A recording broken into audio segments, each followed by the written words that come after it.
الرحيم ومن يشاقق الرسول من بعد ما تبين له الهدى ويتبع غير سبيل المؤمنين نوله ما تولى ونصله جهنم وساءت مصيرا. صدق الله العظيم. اللہ جل شانو فرمائی ومن يشاقق الرسول، ومن او هغ انسان يشاقق چه مخالفت کئی الرسول د پیغمبر صلی الله علیه وسلم من بعد ما رست د هغینا رست د هغ سنه تبین چه واضح شي تبین چه خو واضح شي له دتا الهدى هدایت ويتبع او د تابعداری کوي غیر سبیل المؤمنین د مؤمنانو د لارنا ما سوا ويتبع او د تابعداری کوي غیر ما سوا سبیل لار المؤمنین د مؤمنانو ويتبع او د تابعداری کوي غیر سبیل المؤمنین د مؤمنانو د لارنا علاوه یا ما سوا نوله دی بمونگا واپس کو نوله دی بمونگا واپس کو ما هغه ستا تولا ستا چې دی ګرځېدلې دی نوله مونږ به واپس کو ما هغه ستا تولا چې دی هغه ته واپس شوه ونصله او مونږ به داخل کو مونږ به نه باسو جهنم ته وساءت او دا جهنم ډیر بد دی مصیرن د ورتلو ځای وساءت ډیر بد دی مصیرن د ورتلو ځای. ښه دې آیت مبارکه کې د پیغمبر صلی الله علیه وسلم تابعداری او د مؤمنانو د لارې تابعداري الله جل شانو خی. مونږ به صفا دا وایو چیرې دا فیصلې د پیغمبر صلی الله علیه وسلم او فیصلې د مؤمنانو د هغې تذکره کې الله جل شانو په داسې شان سره چې الله جل شانو فرمایي چې کم سړی د پیغمبر صلی الله علیه وسلم او د هغه امت چې کم مؤمنان دي د هغې چې کمې فیصلې دي د هغې نه مخ اړوي او د هغې مخالفت کوي نو الله جل شانو د هغې څه سزا مقرر کړي. نور به هم لږ اسان کو دې آیت مبارکه کې الله د پیغمبر صلی الله علیه وسلم اطاعت او اجماع امت ذکر کړي.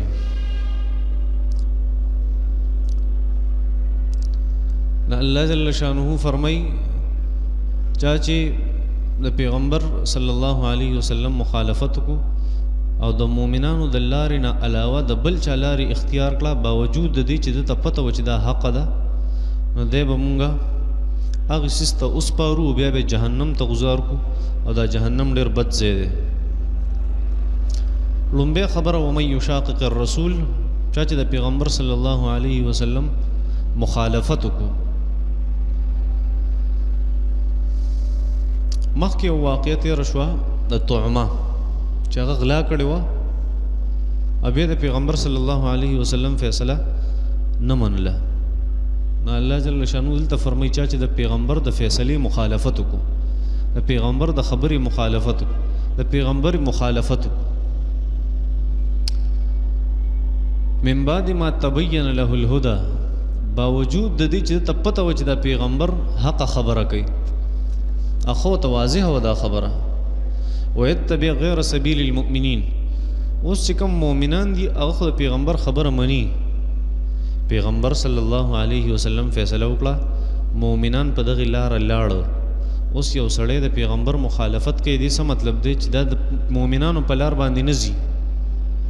الله دغه فرمایل چې د پیغمبر د فیصلې پیغمبر مخالفت وکړو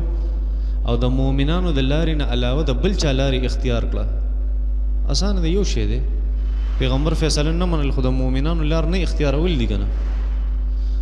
دی الله جل شانه سزا ذکر کوي چې نوله ما تولى ما تولى چې د پیغمبر فیصله څوک نه مني او د مؤمنانو خلاف څوک کوي الله فرمایي کم طرف ته چې دې تللی دی بس دقه ته به زه وسپارم نوله ما تولى دی به مونږ وسپارو هغې طرف ته به کم څیز باندې چې د اعتماد کړی دی نا واقعه مخکې ذکر شو د طعمه چې هغه غلا کړی و بیا د نبي علیه السلام فیصله نه منله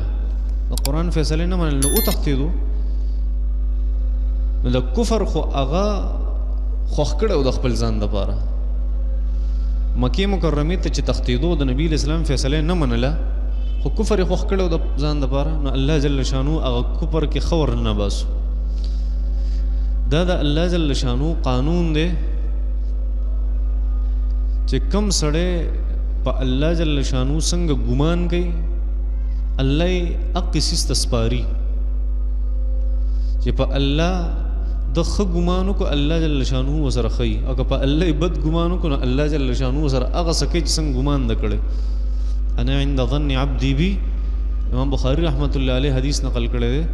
چې الله جل شانو فرمایي چې زه د خپل بنده د ګمان سره یم زما دې څنګه ګمان په ما باندې کې زه ورسره هغه چل کوم یو خبره چې انسان کم ګمان کوي په الله جل شانو باندې دته حق سره رسي او دویم انسان چې په کم څیز کې خوشحالي په کم څیز کې خوشحالي نو الله جل شانو دیم په هغه څیز کې ښه ورننه باسي که دی په ایمان کې خوشحالي الله جل شانو د ایمان هغه قوت نورم سیوا کي د ایمان هغه رڼا نورم سیوا شي د ایمان هغه طاقت نورم سیوا شي د ایمان هغه فائدې نورم سیوا شي د ایمان هغه نتیجه نورم سیوا شي دا ټول څیزونه سیوا کیږي انما المؤمنون الذين اذا ذكر الله وجلت قلوبهم واذا تليت عليهم آياته زادتهم ايمانا وعلى ربهم يتوكلون دغه د مؤمنانو صفت ته چې قرآن مجید دې مخې تلاوت کیږي الله جل شانه یاد شي الله په یاد سره دې زړونه ویریږي او چې کله د الله د قرآن تلاوت کیږي دې ایمانونه سیوا شي او دې په خپل رب باندې توکلي دا الله جل زادتهم ایمانا زادتهم ایمانا زادتهم ایمانا د دې ایمان هغه سیوا کیږي مطلب دا مضبوطیږي چې څومره فائدې دا فائدہ نورم سیوا کیږي دته نورم فواید ښکاري کم انسان چې په اخلاص سره دین اسلام قبول کی او مؤمن شي هغه څومره په دې ایمان کې ورننوځي دومره ول خون ورګي خیال مکړې دیتا اسی انسان هغه دې سوچ کی چې یو طرف ته نافرمانه ته سوچ کی یو طرف ته ایمان ته سوچ کی تقوا ته پرهیزګاری ته سوچ کی دغه کې ډیره مزه ده په دې یو لطیفه ته کوم تاسو ته اوس یو ویلماز سره ویلماز مونږ به نه کوو اجازه تبلیغی پسې تلو خدای مسلمان د مونږ کوا ګور ساری مونږ چوکې دي دا فائدہ ده ماسپخین دا غدا فائدہ ده نمازیګر دا ما خام دا ماستن د پلان کې تهجد او د ذکر اذکار او د تعلیم بس خپل چې سود تبلیغی سره وس هغه ته پیش کړي بیا ته د ایمان خون نه دی لیدل او ته د تقوا خون نه دی ته د مانزه خون نه دی لیدل هغه ته واپس شوې ته د بیلمازه مزه نه دی لیدل د بیلمازه مزه ته نه دی لیدل په بیلمازه کې مزه شته په حرامو کې مزه شته په نارواو کې مزه شته په بدکارۍ کې مزه شته په شرابو کې مزه شته د الله جل شانو چې کوم نافرمانی ده په هغې کې مزه شته پوهېږې په دې باندې خو چې کله هغه نافرمانی دیو کې که نه دی ظاهري خوشحالي خو دونه تباه و بربادي بیا چې کله دی هغه طرف لږ ټچ کړي که نه دی واپس راشي د خپلې تقوا پرهیزګارۍ ده ته پته ولګي چې سکون به کم څیز کې دی زړه اطمینان په څه څیز کې دی د الله جل شانه د طرف نه چې کومه سکینه او رحمتونه نازلیږي په څه کې دي حقیقت دی دا خو خلک هسې ګپ لګي دروغ وي زما په خیال چې یاره شراب غلط چیز دی پلان کې غلط چیز دی هغه کم نقصانات چې دي که نه شرابو چې کم نقصانات دي هغه دلته د کولډ ډرنکس هم دي خیال نو دی موږ څونه نورې بلاګانې خورو چې معده هم خرابوي ګردې هم خرابوي لیور هم خرابوي ډېر څیزونه دي خو موږ وایو شراب دا غلط څیز دی پوهېږې په دې باندې نو شراب غلط څیز دی خو چې موږ له پیپسي څنګه مزه راکوي او کوک څنګه مزه راکوي سپرایټ څنګه مزه راکوي دغه شان شرابي له خپل شراب هم مزه ورکړه مزه پکې ده په بدکارۍ کې مزه شته پوهېږې په دې باندې د حرامو بلډینګونو جوړول په دې کې مزه ده حرامې پیسې ګټل او بینک بیلنس جوړول په دې کې مزه ده خو انسان ته هغه سکون په دې کې نه حاصلېږي کوم سکون چې پکار دی د دپاره پوهېږې په دې ځکه دا زړه د الله جل شانه سره عادت دی ځکه حدیث شریف کې راځي که نه چې کله انسان ګناه کوي د ده په زړه باندې یو داغ ولګي چې بیا بله ګناه کوي بیا پې داغ ولګي چې بله ګناه کوي بل داغ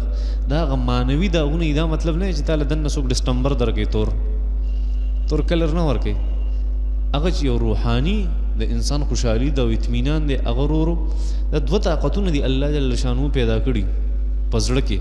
فألهمها ونفس وما سواها فألهمها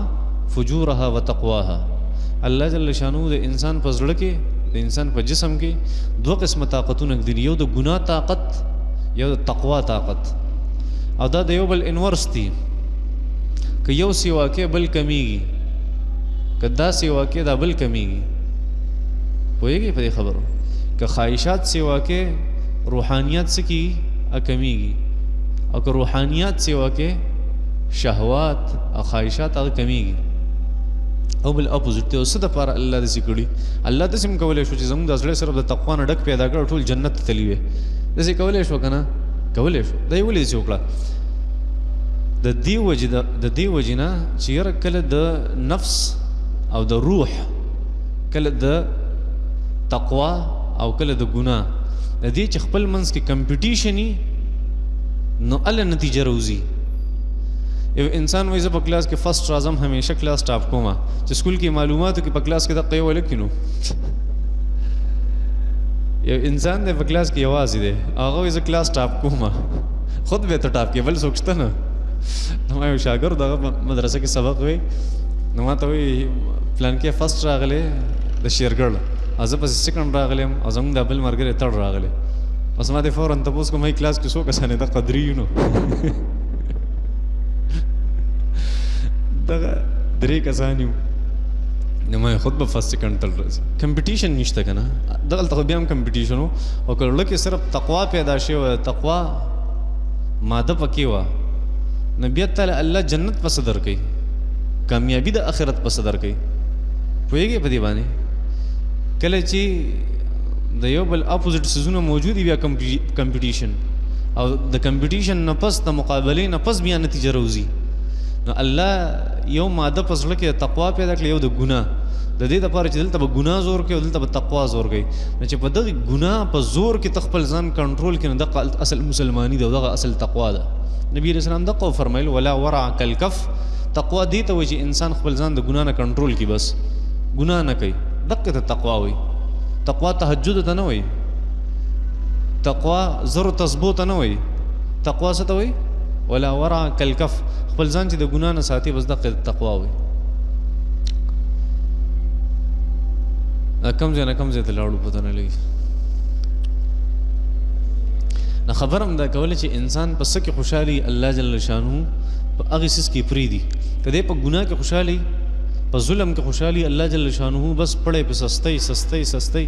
الله جل شانه فرمایي چې دی خوشحاله دی بس دي زما قرآن خدا وایي چې مه کوه ظلم مه کوه زیاتۍ مه کوه غیبت مه کوه کنزل مه کوه پردی بېعزتي مه کوه بدکاری مه کوه شراب مسکه حرام مه کوه دا ټول الله جل شانه صفا ذکر کړي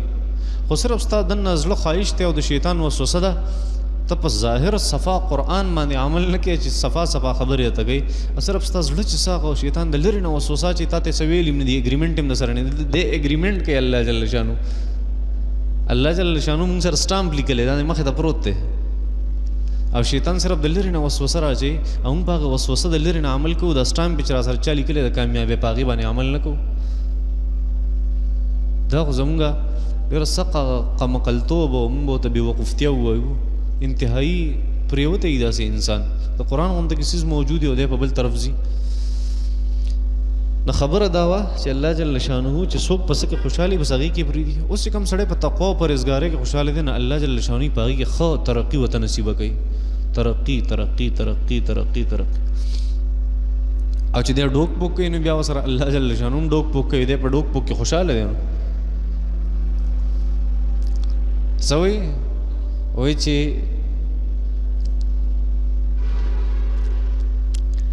جمعات ته چندې خبره شي په جیب کې چینج ګوري جمعات ته چندې خبره شي بیا په جیب کې چینج ګوري او چې د دعا خبره شي د الله نه مرسډیز غواړي داسې خو نه کېږي که نه دا ډوک پوک نه دي د الله سره دوکه نه ده د الله په نوم څه ورکې چینج ګوري چې قیماتي نشته د الله د نوم سره ته دا ټوکې کې او چې د الله جل شانو مخې ته کښېنې که نه خدایه بنګله راکړې او خدایه بس د اتي په ګوډي باندې راله اتیا ګوډي سره زر راکړې دا خبرې نو داسې خو نه کېږي دا چې ته ډوک پوک یې نو اوس الله ستا چې څومره وس دی ته هغې عمره وکړه په الله مې د قسمي کوم سړي چې د الله په نوم باندې غیرت کړی دی الله جل شانه د هر څه د دنیا د دغه قدمونو ته راغورځوي دا حقیقت دی مونږ وایو ګوره اتانیز مې صدقه کو یو اتانیز چې صدقه کو که نه بیا دا سوچ کو چې اوس په کله یو په 10 راځي یو په 80 او یو په 900 به راځي مونږ د دې سوچونه کوو دا سوچ موچ مه کوئ ګورئ صفا کار دا دی چې بس الله جل شانه د طرف نه یو آرډر دی یو حکم دی او د الله جل شانه په نوم باندې صدقه شوه او خیرات شو بیا دې ته مه ګوره چې دا زه چېرته ګوره ما څو ځل تاسو ته ویلي انسان چې کله صدقه کوي د یو فقیر په لاس کې پیسې ږدي پوهېږي یا د جومات ته چندې والا په لاس کې او په بکسه کې پیسې ورچي کاش چې دا سوچ نه کولی چې دا زه فقیر په لاس کې ږدم او د جومات د متولی په لاس کې ږدم او یا د یو غریب او مسکین په لاس کې ږدم که دې په ضد دا سوچ کړی وی چې دا زه د الله په لاس کې ږدم د الله په لاس کې ږدم نو په الله مې د قسمي دا ورکوونکی به زیات خوشحاله او د هغه اغوستونکي نه پوهېږې په دې او چې مونږ سوچ کوو بس لس پیرې پکې دا سوچ هم کوو د باندې مې صدقه وکړه دی به زما په کار راشي چې نږدې کسي د باندې مې صدقه وکړه دی به زما په کار راشي اول دا سوچ کوو بیا دا سوچ کوو چې یاره اوس په دې بدلم زر د الله له طرفه ملاویږي دویمه دا سوچ کوو حالانکې قصه داسې نه ده قصه بل شان ده قصه بل شان دا ده چې الله جل شانو دې ته ګوري چې یاره د تما کم حکم کړی دی دی هغه څنګه بجا راوړي دی د هغې کوشش کوي که نه چې ته د 10 کروڑو روپو مالک یې او ته په جیب کې چینج ګورې د الله جل شانه د نوم دپاره نو دا د الله جل شانه په نوم پورې زما په خیال چې خندا ده دا ټیک نه ده دا طریقه پوهېږئ په دې خبرو باندې هسې سوچ وکړئ دې خبره ته کېدای شي زه څه ګډې وډې وایم کله نه کله زه هم الګ یم که نه یو کس په فیسبوک کې لیکلي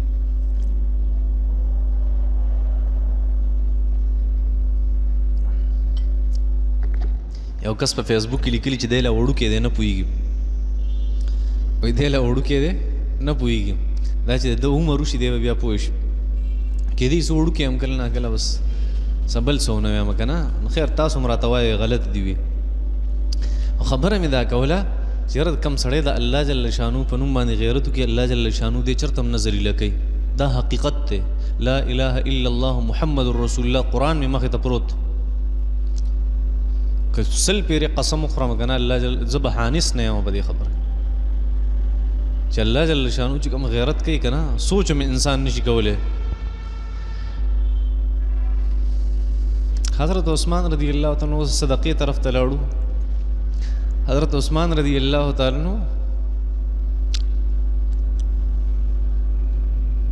دا د نبی کریم صلی الله علیه وسلم په زمانه کې ډیر زیات سخاوت والو دو صحابه داسې چې د هغې سخاوت ډیر زیات صحابه ټول سخیان د یو واقع چې ګورې ته به مشهور خو حضرت عثمان رضی الله تعالی عنہ دی خو د قرآن مجید آیتونه وګورې هر صحابي به ورته ډېر سخي ښکاره شي د خو انتها کړی سخاوت خو صرف د حضرت عثمان او د حضرت عبدالرحمن ابن عوف رضی الله عنهما دا ځکه په سخاوت کې مشهور و چې دا مالدار ډېر زیات نو څیز به ډېر خرچ کو حالانکې د حضرت علي رضی الله تعالی عنه باره کې څه راځي دروازه وټکېده. نن د حضرت علی رضی الله تعالی عنہ په کور کې 3 روټۍ پخ شوي، سو 3 ډېر خوشاله دي. یو به زه خورم، یو به فاطمه خوري، یو به حسن خوري، یو به حسن او حسین په شریکه باندې خوري. ډېره موده پس روټۍ پخ شوي، په دې کې دروازه وټکېده ټک ټک ټک. جی یاره زه یتیم یم، ماله سره روټۍ راکړې. حضرت علی خپله روټۍ ورکړه. بل هغې زه مسکین یم، دروازې وټکوله. حضرت فاطمې خپله روټۍ ورکړه. بیا یو بل راغې چې زه قیدي یم، د قید نه آزاد شوی یم سره الله کې. حضرت حسن او حسین خپله حصه ورکړه. بیا پاتې شو دې ځای کې آیتونه نازل شو ویطعمون الطعام علی حبه مسکینا ویتیما واسیرا. صحابه خو داسې خلک دي چې دا نه ګوري چې زما څه حالت دی، یتیمانانو ته م ورکوي، مسکینانو ته م ورکوي، اسیرانو ته م ورکوي، نه ګوري ځان ته. الذین ينفقون اموالهم باللیل والنهار سرا وعلانیه. صحابه خو داسې خلک دي چې دا د ورځې او د شپې په ښکاره او پر پټه صدقې کوي. حضرت علی رضی الله تعالی عنہ سره 4 دینار و، یو د ورځې خرج کو، یو د شپې خرج، یو هغې په پټه، یو په ښکاره. الله آیتونه نازل کړه الذین ينفقون اموالهم باللیل والنهار سرا وعلانیه. صحابه خو داسې خلک دي چې په پټه په ښکاره د شپې د ورځې صدقې کوي. پوهېږي؟ الله جل شانه فرمایي دی په ځان څخه ویؤثرون علی انفسهم ولو کان بهم خصاصه. د حضرت طلحه رضی الله تعالی عنہ واقعه به مو اورېدلي چې میلمه راغی، نبي علیه صلات وسلام ځان سره حضرت طلحه بوتلو او ډیوې مړه کړه چې میلمه خوراک وکړي او ځان یې دغه شان وږی تږی پاتې کړو. بیبي ځان وږی تږی پاتې کړو. الله آیتونه نازل کړه ویؤثرون علی انفسهم ولو کان بهم خصاصه. که په دې په خپله سخته لوږه تندی هغه برداشت کوي خو بل له ورکوي. داسې خلک دي صحابه. خو حضرت عثمان او حضرت عبدالرحمن ابن عوف رضی الله عنهما ځکه مشهور و چې ډېر مالدار و. هغې چې کم خرچ کړی دی که نه، داسې خرچ څوک نشي کولی په کائنات کې. د حضرت عمر رضی الله تعالی عنہ په زمانه کې قحط راغی او چا حضرت عمر ته وی د حضرت عثمان رضی الله تعالی عنہ زر اوخان دي، د پاسه پې وړم پراته دي، د پاسه پې غلیم پرتی دي، هر قسم سیس پې پروت دی، زر اوخان دي. او د ده سره ته یو بیه وکړه دا تې واله په پیسو باندې او موږ به په خپل قوم کې تقسیم کړو. حکمرانو حضرت عمر رضی الله اوی ټیک ته په حضرت عثمان پسې راغی او ته عثمان ستا سره یو بیه وکړو. جی وایه تاله مونږ 1% 2% صحیحه ګټه بدله درکو او ته مونږ باندې دا زر اوخان را خرڅ کا. هغه ورته وایي نه دا ډېره ارزانه بیه دې وکړه، دونه ارزان یې نه خرڅوم. هغه ورته وایي ګوره لږه سیوا بدله درکو، 15 روپیه سیوا، 10 روپیه سیوا، 20 روپیه سیوا. عثمان صاحب نه دا کمه ده دا ګټه. هغه ته ښه یو څیز چې تا په 1 روپیه اغوستی هغه بدله مونږ په 2 والو. هغه وایي نه کمه ده. یو اغوستی مونږ بدله په 2 به نه والو. 1 روپیه باندې چې کوم څیز اغوستی دی په 2 به نه والو. هغه ورته اخر کې وایي نه خرڅوم. وایي ځه. حضرت عمر خو عمرو مضبوط دې ځای نه حضرت عثمان ونیو، داسې کلک یې ونیو، رایخ کړو دې ګریوان. یا عثمانه ته د نبي علیه السلام په زمانه کې څونه سخاوت والی، دا اوس په تا باندې څه چلو شو؟ د حضرت عثمان په سترګو کې اوښکې راغی. ای عمره تا ما سره واده وکړه چې زه به تا نه یو په 15 باندې والم، یو څیز دې په روپۍ اغوستی دی زه به دنه په 15 والم، او زما الله ما ته وایي چې یو په 10 په دنه والم نو په تا یې در خرڅ کړم که په الله یې در ور خرڅ کړمه. لاړ شه چې څومره اوښان سره د سامان راغلي ټول د مدینې په خلکو صدقه ختم. اوس د شپې حضرت عبدالله ابن عباس رضی الله تعالی عنہ خوب ولیدو، صدقه خو شو، قصه ختمه شو. د شپې حضرت عبدالله ابن عباس رضی الله تعالی عنہ ما خوب ولیدو. ما نبی علیہ السلام په خوب کې ولیدو حضرت ابن عباس صاحب وایي په سپین اس باندې ناست دی، په جنت کې دی او شین لباس نبی علیہ الصلوۃ والسلام مبارک اغوستی دی او ډېر په تادی کې دی. یا رسول الله ما د اس هغه واګې ونیولې. یا رسول الله یو منټ ډېره موده شوې ده ته چې وفات شوی زموږ ملاقات بیا نه دی شوی، لږ ټایم را الله کا. نبی علیہ السلام فرمایي ابن عباس اوزګار نه یم. یا رسول الله چېرته ځي؟ وی حضرت عثمان صدقه کړې ده پرون. الله جل شانه په خپله باندې حضرت عثمان نکاح د جنت ته یو حوري سره تړي او ما ته دعوت ته هغې دعوت لزم، زه هغې دعوت لزم. دلته خو امام له تنخوا نه ورکوي، پوهېږې په دې باندې. د کروڑونو روپو خاوند دي او د جومات د بکسې دپاره 15 روپۍ چینج ګوري وایي ماتې نشته. مونږ وایو مونږ مسلمانان یو.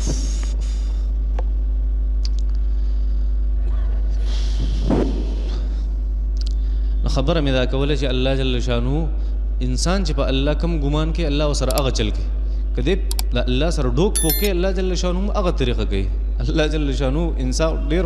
منصف او ډېر عادل بادشاه دی. عادل بادشاه دی. د الله جل شانه په شان دی عادل بادشاه بل نشته.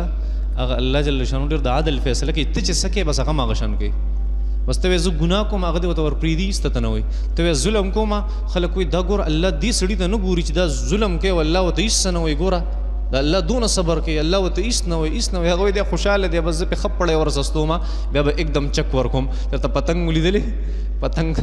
هغه تار پرېږدي بیا एकदम چک ورکي پتنګان پې کټ کوي. پوهېږئ په دې خبره باندې الله جل شانو پړی سستۍ چې دی ښه نافرمانه شي چې دی زه ښه تباه و برباد کړم د دې دپاره کوي